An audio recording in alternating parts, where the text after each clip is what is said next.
రాష్ట్రంలో ఏం నడుస్తోంది చెప్పమంటావా? తెల్లారు లేస్తే ఫేస్బుక్, ట్విట్టర్, ఇన్స్టా మొత్తం మాజీ మంత్రి రజనీ గారే. నాకేదో డౌట్ గా ఉంది, నేను మళ్ళీ కలుస్తాను. సెల్స్ ఇచ్చి కూడా ఆపేస్తాను. మాజీ మంత్రి విడుదల రజనీపై ఏసీబీ కేసు నమోదైంది. భగవంతుడా, ఎందుకు ఇలాంటి వెదలతో ఫ్రెండ్షిప్ చేస్తావు? నేను కొంచెం 6 గంటల బెటర్ గా అంటాను కాబట్టి. పర్మిషన్ ఇవ్వడానికి సుమారుగా 2,20,00,000 కొట్టేశారట. అమ్మ దుర్మార్గులారా, ఇంత దారుణం! విధానం కరెక్ట్ గా ఎడితే అన్ని కరెక్ట్ గా ఎడుతాయి. హయాంలో మంత్రిగా పనిచేసినటువంటి విడుదల రజనీపై ఏసీబీ కేసు కూడా నమోదు చేసినట్టుగా మనకు తెలుస్తోంది.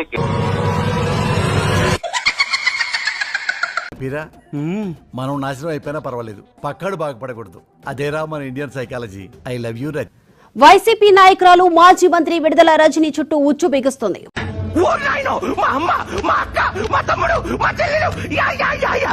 వైసీపీ హయాంలో మంత్రిగా ఉన్నప్పుడు బెదిరింపులకు దిగి వసూలుకు పాల్పడ్డారన్న ఆరోపణలతో తాజాగా ఏసీబీ కేసు నమోదు చేసింది. ఎందుకమ్మా మీకు ఇన్ని కష్టాలు? అసలే ఒట్టి మనిషి కూడా కాదు. అంతేకాదు, ఆమె అరెస్టుకు రంగం సిద్ధం అవుతున్నట్లు కూడా ప్రచారం జరుగుతుంది.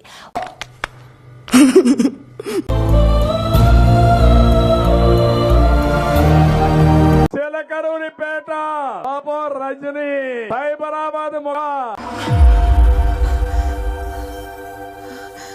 ఆవిడ గురించి తక్కువ మాట్లాడితే మంచిది. ఇప్పటికే చీటీ జరిగిపోయింది.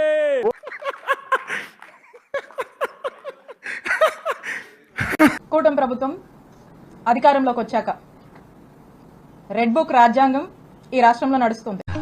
ఇది కేవలం పొగరు. కొన్ని ఏరియాల్లో దీన్నే బలుపు అని కూడా అంటారు. ఈ రెడ్ బుక్ రాజ్యంలో భాగంగా విడుదల రజనీని టార్గెట్ చేస్తుంది. అంటే మ్యాటర్ ఆటోమేటర్లా తిరిగి తిరిగి కామెడీ కథ సీరియస్ అయిపోయిందన్నమాట. ఏదో ఒక పుట్టుడు కేసులు, పెట్టుడు కేసులు. నువ్వు నీకు దండం పెడతాని. నువ్వు ఎంత తక్కువ పాసిబుల్ అంతనే మాట్లాడరాదు. ఎందుకంటే నాకు ఒక రకమైన టిపికల్ యాంగ్జైటీ వస్తుంది. నాకు ఏదో విధంగా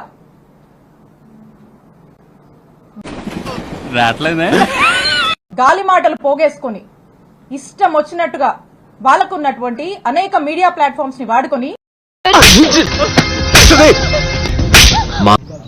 అదేదో రెడ్ బుక్ అట.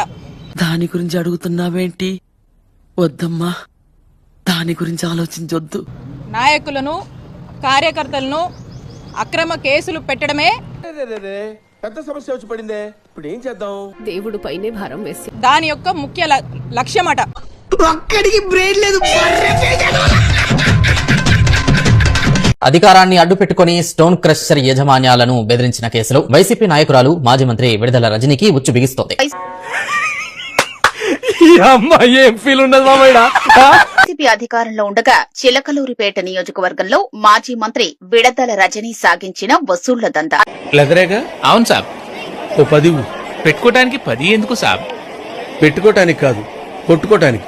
అధికారం ఉన్నప్పుడే 4 రాళ్లు వెనకేసుకోవాలనుకున్న రజనీ ఆ రాళ్లను పిండి చేసే క్రషర్ యాజమాన్యాలపై గురిపెట్టారు.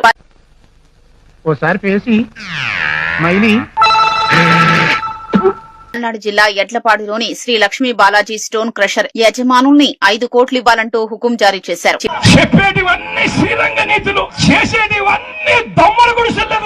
ఈ రోజు ఎక్కడైనా ఎవరైనా ముంచారంటే వైసీపీ పార్టీని 3 చోట్ల ముంచారు. విశాఖపట్నంలో సముద్రంలో ముంచారు, ఇక్కడ గోదావరిలో, గోదావరి రాజమండ్రిలో ముంచారు, గోదావరి నదిలో ముంచారు, ఇక్కడ కృష్ణా గుంటూరులో కృష్ణా నదిలో ముంచారు.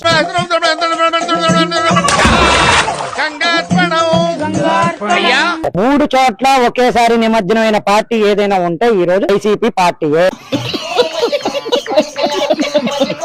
అది వాళ్ళు మేము వేస్తే సమానం కాదంటారు. మరి వాళ్ళు కంటెస్ట్ చేయకుండా వెనకాల సపోర్ట్ ఇచ్చారు. పోనీ వాళ్ళైనా గెలిచారా? గెలవలేదు. రాథా 550 స్టీల్ TMT. పవన్ కళ్యాణ్,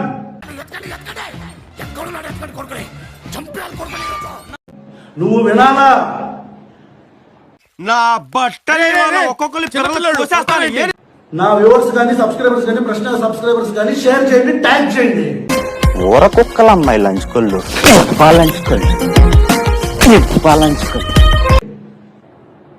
పవన్ కళ్యాణ్, నీ కుక్కలని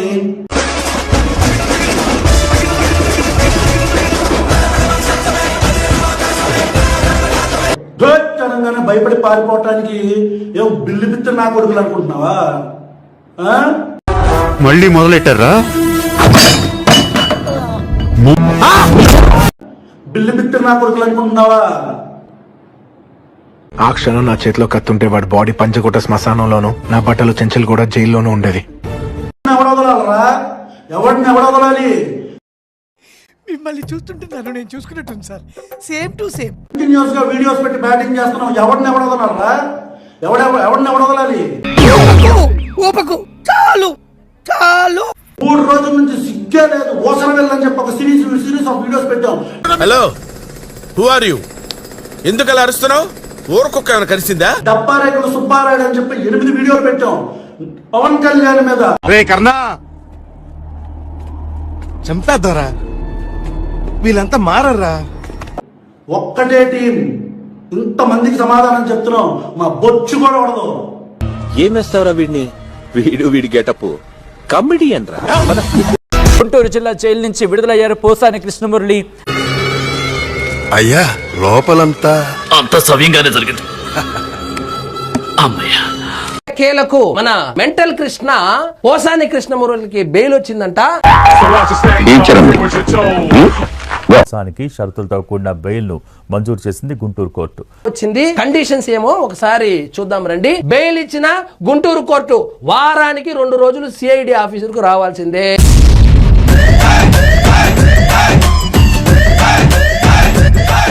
బెయిల్ ఇచ్చినారు కదా అని, మళ్ళా పాస్పోర్ట్ ఉంది కదా అని వీసాకి అప్లై చేసి బయట దేశానికి పారిపోకూడదు మెంటల్ కృష్ణ. మనం ఎవరికి ఏం ద్రోహం చేశాం? మనకి మాత్రమే ఎందుకు ఇలా జరుగుతుంది? వారానికి 2 రోజులు వచ్చి మాకు కనబడాలి. నిన్ను నమ్మేకి కాదు, నువ్వు పనిచేసినటువంటి పార్టీ అలాంటిది, మీ బ్యాక్గ్రౌండ్ అలాంటిది, మీరు ఫాల్తు పార్టీ నుంచి వచ్చిన నాయకులు కాబట్టి ఖచ్చితంగా మీ మీద ఒక కన్ను అయితే వేసి ఉంచాలి. ఈ పాపనే చూడలేదు.